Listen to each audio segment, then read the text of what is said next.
ప్రయత్నం చేద్దాం. వినయ్ సార్ చెప్పండి, ఏం జరిగింది? శిరీష ఎట్లా మృతి చెందింది? సార్ నైట్ నేను 10 o'clock వచ్చాను. అన్నం తింటున్నారు. నేను వచ్చి సరే నేను వాళ్ళు తిన్నాక నేను కొంచెం తినేసి పడుకున్నప్పుడు ఏదో నేను పడుకున్నా. మా సిస్టర్ ఏదో పెయిన్ లాగుంది అని అంట. చెస్ట్ పెయిన్ అంటే పీసీఎం పెట్టినారు. ఆ రూమ్లో పడుకుంది. 8:30కి వాటర్ వస్తాయి, జమునా టవర్స్లో వాటర్ వస్తాయి. ఆ వాటర్ సౌండ్కి మార్నింగ్ 8:30కి అమ్మాయి లేచినా కూడా 8-8:30 అవుతుంది. లేదు 9-9:30కి మామూలుగా డ్యూటీకి వెళ్తుంది. లేచి స్నానం చేసి వెళ్తుంది. ఆల్రెడీ సండే కదా అని చెప్పి 8:30 వాటర్ వస్తుంటే లేపింది. అరుస్తూ ఉంది మా సిస్టరు రూమ్లో.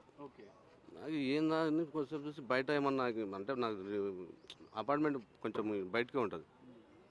బయట నుంచి ఏమో అని మళ్ళీ ఇక్కడ ఇంట్లో నుంచే ఉందని చెప్పి లేచి చూసేసరికి రూమ్లో ఏమకు ఇట్లా అంటా ఉంది. ఏమైంది ఏం లేదు వినయ్ అన్నది. అంతే, అయిపోయిందిలే వినయ్ ఏం లేదు అన్నది. ఎమ్మటే 108కి ఫోన్ చేసినాం సార్. వచ్చింది, తీసుకెళ్ళినాం, హాస్పిటల్ పోయినాక కొన్ని గంటల్లో అయిపోయింది అన్నారు. శిరీషకు మీకు అసలు ఎప్పుడు వివాహం జరిగింది? మీరు లవ్ మ్యారేజ్ చేసుకున్నట్లు కూడా తెలుసు సార్. 2016 సన్ రైజ్ హాస్పిటల్లో నేను ఎంప్లాయ్, నేను రిసెప్షను, ఆ అమ్మాయి సిస్టరు, మాకు అక్కడ ఎంఓడి. ఇట్లా స్టాఫ్ ఉన్నప్పుడు ఒక రోజు ఇట్లా కొంచెం అమ్మాయి బాగుంటుంది, ఆ తల్లిదండ్రులు ఎవరు లేరంటున్నారు వినయ్, మంచిగా ఉంటుంది, కొంచెం లైఫ్ ఉంటుంది, అమ్మాయి బాగుంటుంది, కొన్ని కన్విన్స్ చేసి సరే మాట్లాడుకోసారి చూడు అని. సరే చూసినాక సరే అమ్మాయి బాగానే ఉంది, పర్లేదు, ఇంటికి కూడా తీసుకెళ్ళినాం. సరే ఇంకా అందరినీ సమక్షంలో ఇక్కడే మన చింతలగుంట ఎస్కేఎస్ ఫంక్షన్ హాల్లో మ్యారేజ్ చేసుకున్నాం సార్. 2016. అది సార్. మరి మ్యారేజ్ చేసుకున్న సందర్భంలో వాళ్ళ కుటుంబ సభ్యులు కానీ ఎందుకు సమాచారం ఇవ్వలేదు? ఈ 9 ఏళ్ళలో కూడా వాళ్ళతో మీరు కలవద్దని, మాట్లాడొద్దని చెప్పి మీరు కొంచెం ఆమెను ఇబ్బంది పెడుతున్నట్లు కూడా తెలిసింది. వాళ్ళ సిస్టరు ఒకసారి బుక్ చేయండి సార్, ఇది చూడండి. ట్రావెలింగ్ జమునా టవర్స్కి ఎన్నిసార్లు వచ్చి ఉంటుందో వాళ్ళ సిస్టర్ని చూడండి, వాళ్ళ బాబుని తీసుకొని చూడండి.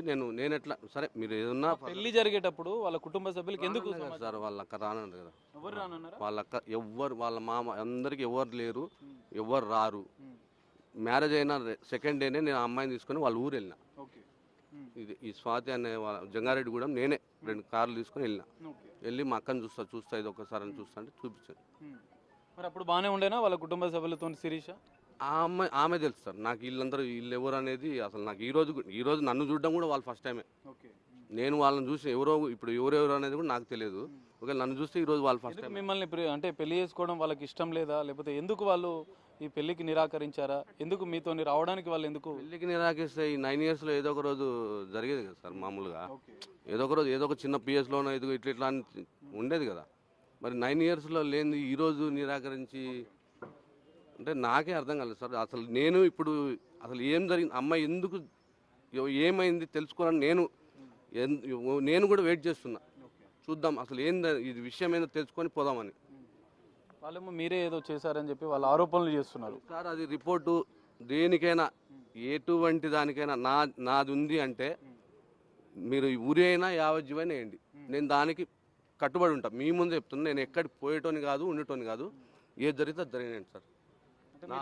అంటే మీరు ఏం జాబ్ చేయరు, మద్యానికి బానిస్తే తరచూ వేధిస్తున్నారని చెప్పి వాళ్ళు ఆరోపణలు చేస్తున్నారు. ఆమె 2 years లేకపోతే నేనే కదా సార్ వాళ్ళ అక్కకి డబ్బులు పంపించాలన్నా నేను చెప్పి పంపించేది కదా. వాళ్ళ ఇంట్లో వాళ్ళకి ఏదన్నా కావాలన్నా, వాళ్ళకి కూలర్ కావాలన్నా, ఇవి కావాలన్నా నేను కదా పంపించేది.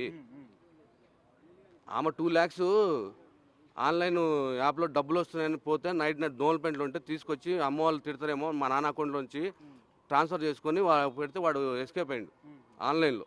2021 మన సైదాబాద్లో కూడా కంప్లైంట్ ఇచ్చిన సైబర్ క్రైమ్లో. ఈ 9 ఏళ్ళు మీరు అంతా అంటే బాగానే ఉండేదా శిరీష? మీకు ఎప్పుడు ఎలాంటి ఇబ్బంది? అమ్మాయి అసలు నాతో అసలు ఎందుకో అది దేవుడు తెలుసు.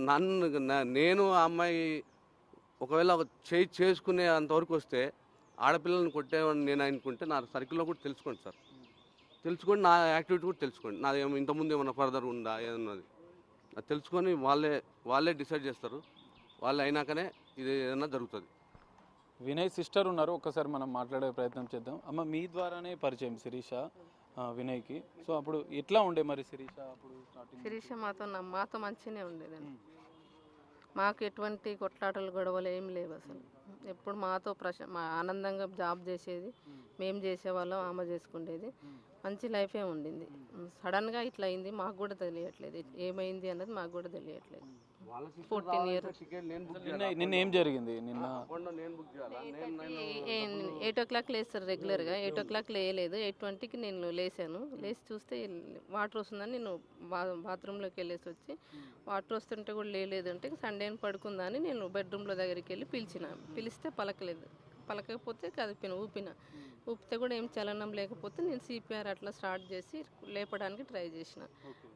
వినయ్ పలకట్లేదు, ఏమైంది పిల్లకు, ఫోన్ చేయి 108కి ఫోన్ చేయి, హాస్పిటల్కి తీసుకెళ్దామని తీసుకెళ్ళినాం అంతే. అంటే ఇంతకుముందు ఏమైనా గొడవలు జరిగేదా, లేదంటే ఆమెకి ఆరోగ్య సమస్యలు ఏమైనా ఉండేదా? ఎందుకంటే జనరల్గా మీకు చెప్తూ ఉంటారు కదా. ఆరోగ్య సమస్యలు అంటే థైరాయిడ్, అప్పుడప్పుడు ఛాతీలో పెయిన్ వచ్చేది, హార్ట్ బీట్ ఎక్కువ కొట్టుకుంటుంది అని చెప్పేది. అంతకు మించి వేరే ఏం లేదు ఎప్పుడు. దానివల్లే వాళ్ళేమో మీ తమ్ముడే చేశారని చెప్పి వాళ్ళ కుటుంబ సభ్యులు ఆరోపిస్తున్నారు. అమ్మాయిలము, మేము కూడా ఆడపిల్లలమే. మా బ్రదర్ అట్లాంటి వాడు కాదు. ఎంక్వైరీ చేసుకోమనండి, పోస్ట్ మార్టం రిపోర్ట్ కూడా రానివ్వండి, దాన్ని బట్టి మేము దేనికైనా రెడీ ఉన్నాం. శిక్ష వేస్తే మేము మా తప్పు ఉంటే మేము శిక్ష అనుభవిస్తాం, దానికి మేము రెడీ.